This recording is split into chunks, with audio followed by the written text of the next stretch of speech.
ரசூலுல்லாஹி ஸல்லல்லாஹு அலைஹி வஸல்லம் அவர்கள் சொன்னார்கள், சியாம் யௌமி அரஃபா அஹ்தஸிபு அலல்லாஹ், அல்லாஹ்வின் மீது நான் ஆதரவு வைக்கிறேன், அரஃபாவுடைய நோன்பு அயுகஃபிர ஸனத்தல்லதி கப்லஹ வஸ்ஸனத்தல்லதி பஅதஹ, முந்தைய பிந்திய 2 வருடங்களுடைய பாவங்களுக்கு பரிகாரமாக அமையும் என்று அஹ்தஸிபு அலல்லாஹ், அல்லாஹ்விடம் நான் ஆதரவு வைக்கிறேன் என்று ஸல்லல்லாஹு அலைஹி வஸல்லம் அவர்கள் சொன்னார்கள்.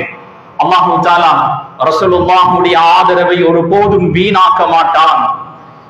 சஹீஹ் முஸ்லிமுடைய இன்னொரு ரிவாயத்தில் ஸல்லல்லாஹு அலைஹி வஸல்லம் அவர்கள் தெளிவாகவே சொன்னார்கள், ஸௌமு யௌமி அரஃபா யுகஃபிரு ஸனத்தைன், அரஃபாவுடைய நோன்பு 2 வருடங்களுடைய பாவங்களுக்கு பரிகாரமாக அமைந்துவிடும்.